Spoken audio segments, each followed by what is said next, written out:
Good morning friends and students. Welcome to e-learning. Today's e-learning program we are going to learn about physical properties, chemical composition and molecular structure of textile fabrics. So before going to the topic, we must know about the basic parts of a fabric. It is made up of fiber, yarn. So what is fiber?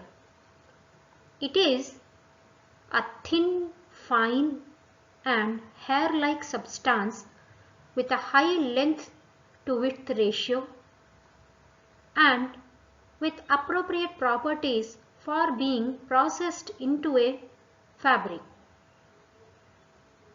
Then comes to yarn.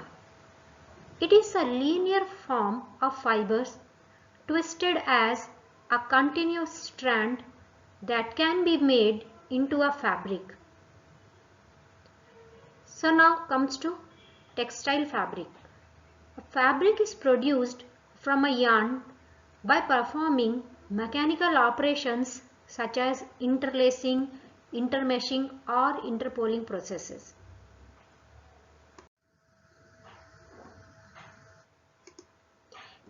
In the process of learning textile is to know how to qualify a material for a specific use.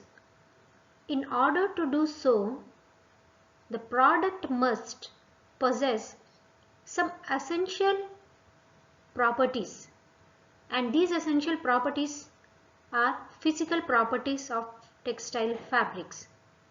So these are length, strength, flexibility, cohesiveness, uniformity and elasticity. So first of all, we will come to length. Textile fibers are available in different lengths. They are available in staple, filament or filament row. Staple fibers are very short in length, so these can be measured in inches or centimeters. So range of length of these staple fibers are from 2 to 46 centimeters. For example, all natural fibers except silk available in staple form. Textile fibers are available in filament form also. Filaments are long, continuous fiber strands of indefinite length measured in yard or meters.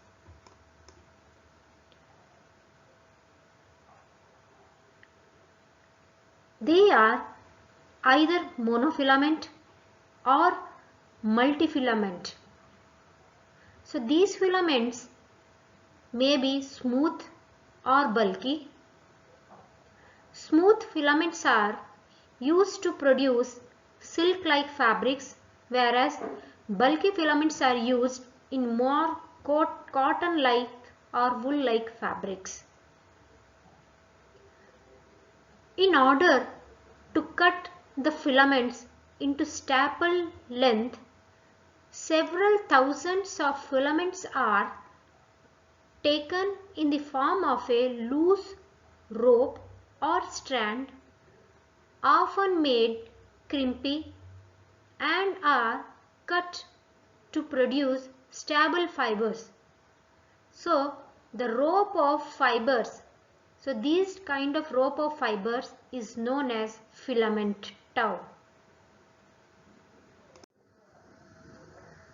So fiber materials must possess greater length than its diameter.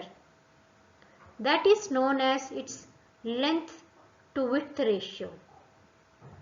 A minimum of 100:1 is considered as essential property of a textile fiber to make fabrics. Majority of the fiber have greater length than the diameter. Then only they will overcome its or then only they will use as a fiber for the production of fabrics. So this is a common example of a commercial cotton having a staple length. For example, Sea Island cotton, it has staple length around 5 cm. Egyptian cotton, its staple length is range between 3.7 to 4.5 centimeters. Brazilian cotton has a range between 3 to 4 centimeters. American cotton has a staple length between 2.5 to 3.5 centimeter, and Indian cotton, it has a staple length range between 2 to 3 centimeter, and China cotton has a range from 1.5 to 2 centimeter only. Strength. Strength is the secondary primary property of all textile fibers.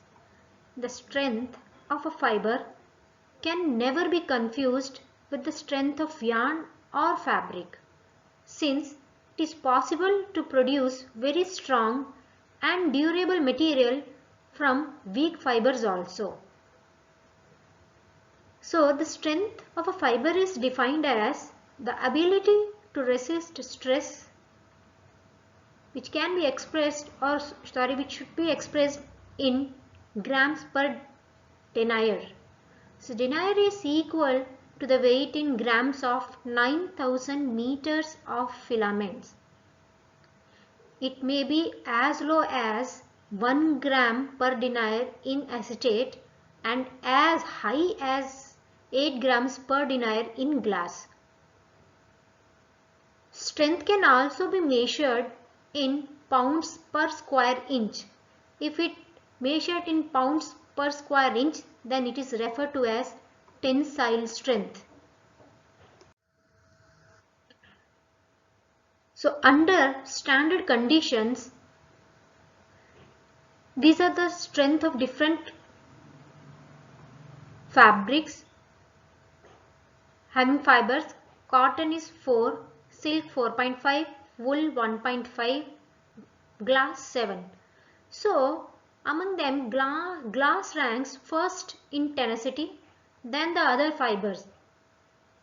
Next come nylon and polyester. Some of these fibers lose or gain strength when they are wet. A good example for loss of strength during wet condition is rayon, and for gaining strength is cotton. Flexibility. It is also one of the important primary properties. Many natural fibers are available without this quality, so they are qualified for textile use. Certain degree of flexibility is necessary for a fiber to be used as a textile fiber. So a textile fiber need to be bendable.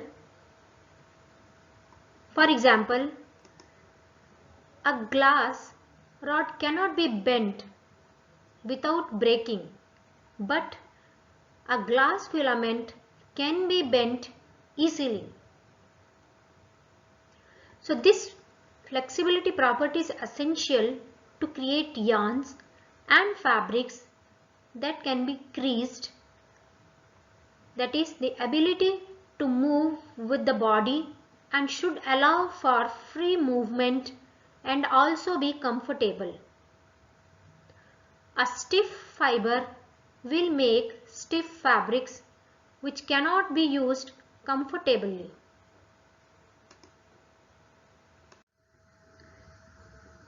Next comes cohesiveness or spinnability.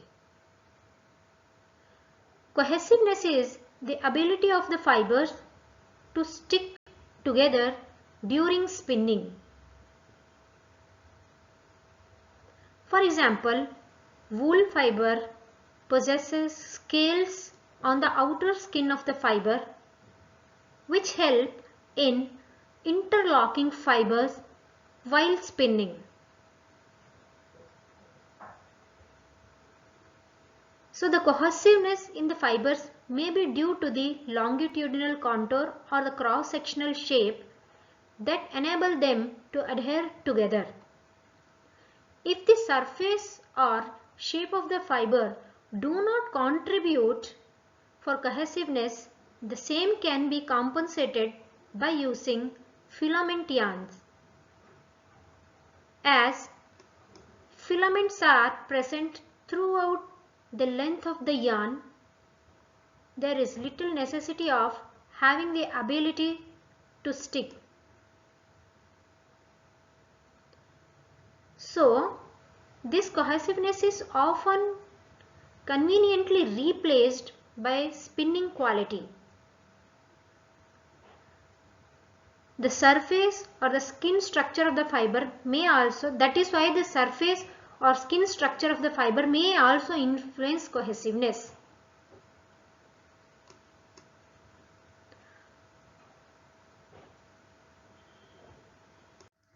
Next one is uniformity. Fibers differ in many aspects, so it is not possible to produce very fine materials in natural fibers unless some extra processing is done. So, fibers that are used to produce yarn need to be similar in length and width, in spinning quality as well as in flexibility. So as I have told you that fibers differ in many aspects, so it is not possible to produce very fine materials in natural fibers unless some extra processing is done. In contrast to that, all man-made and synthetic fibers are uniform since they are made through artificial processing. Next comes elasticity. Elasticity is the ability of fiber to return back to its original shape after being stretched.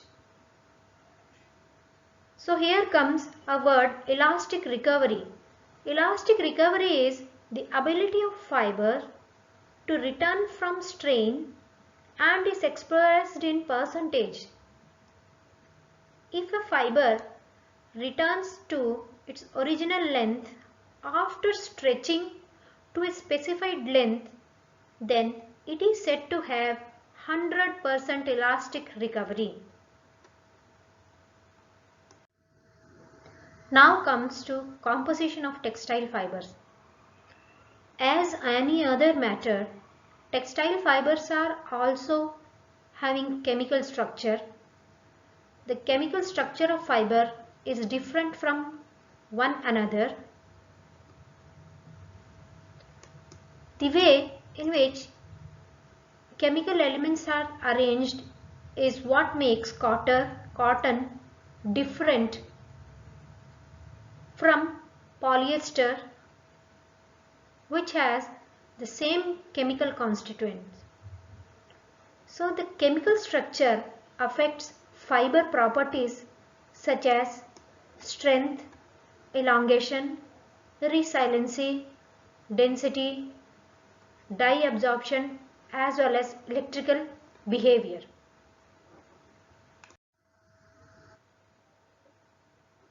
The chemical composition of sisal fiber when compared to the chemical composition of coir fiber, the cellulose has 71.5%. Here you can see the chemical composition of linen or flax fiber. It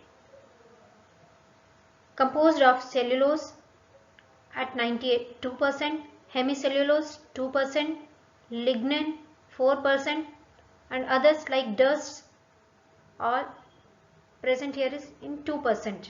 Whereas chemical composition of hemp fiber, cellulose is in an amount of 77.77%, hemicellulose 10%, lignin 6.8%, pectin 2.9%, fat and wax 0.90% and water solubility is 1.73%.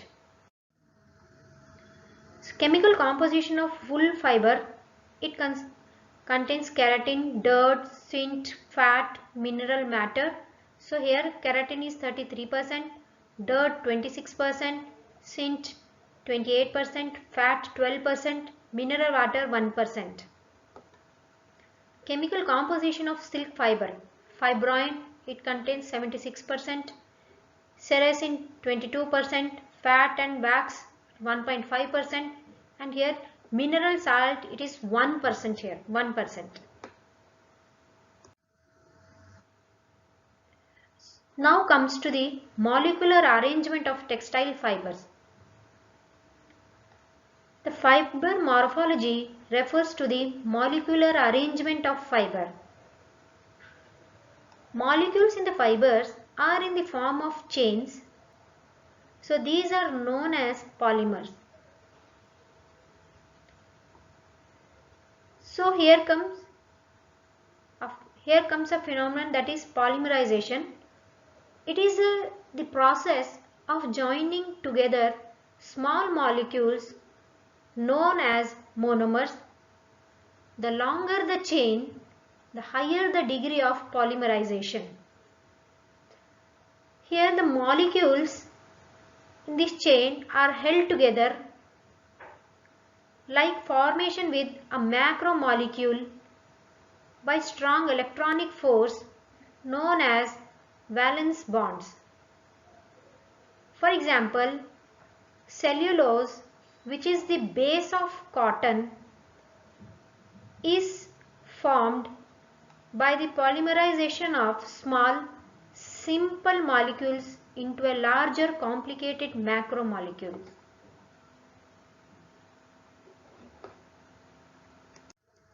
The arrangement of molecules in these fibers can be described in terms of molecular orientation and amorphous regions.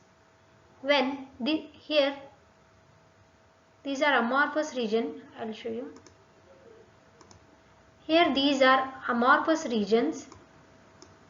These are crystalline regions. These are crystalline regions.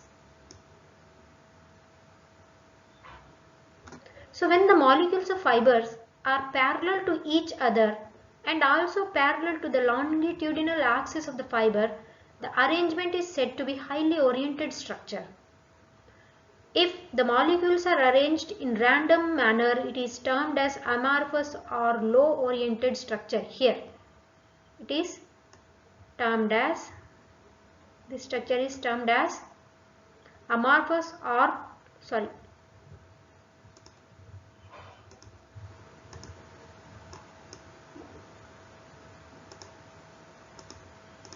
this is termed as, this region is termed as amorphous or low oriented structure, and the crystalline structure occurs when the fiber molecules are parallel to each other but not necessarily parallel to the fiber axis. Here crystalline structure, this one, this is already crystalline region, here forms a crystalline structure.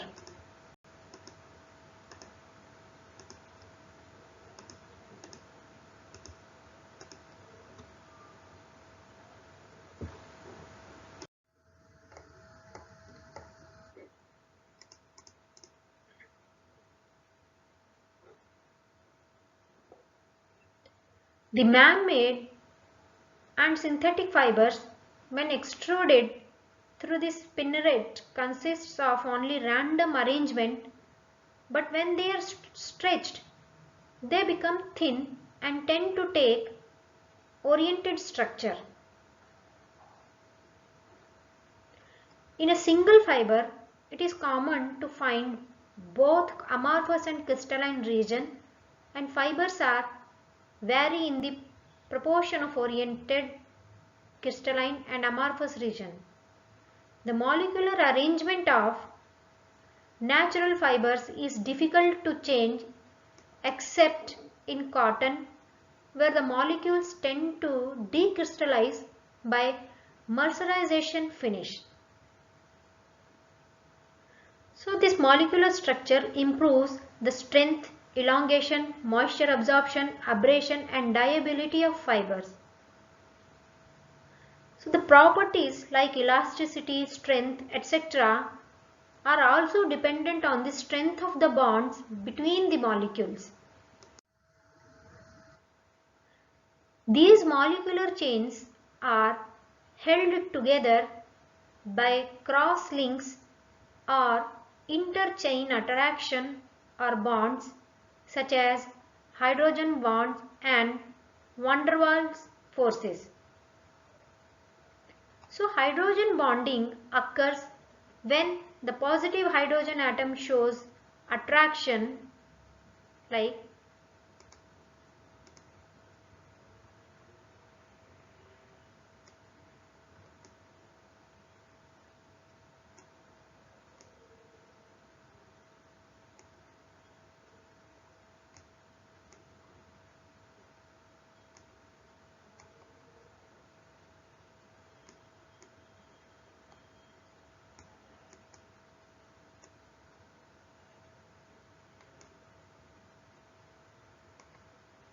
these are hydrogen bonding, the hydrogen atoms when they show attraction, these are positively charged,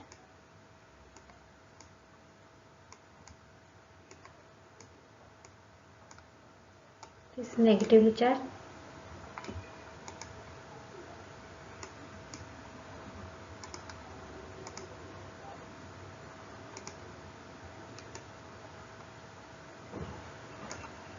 Oxygen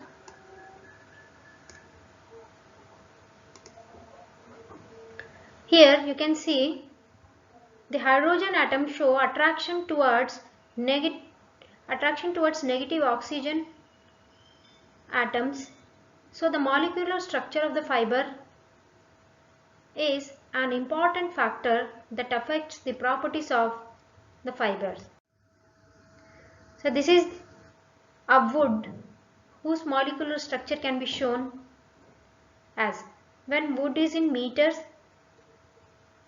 raw wood, and inside this morphology becomes it is in fibers, and in wood matrix it is in centimeters, it is a staple fiber.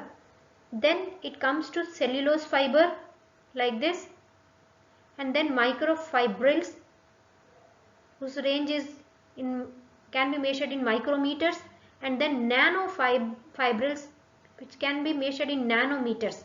So this is a chain of glucose, or you can say this has to be a cellulose unit which is repeating each and after every interval. So it gives the molecular structure of wood fiber. Thanks.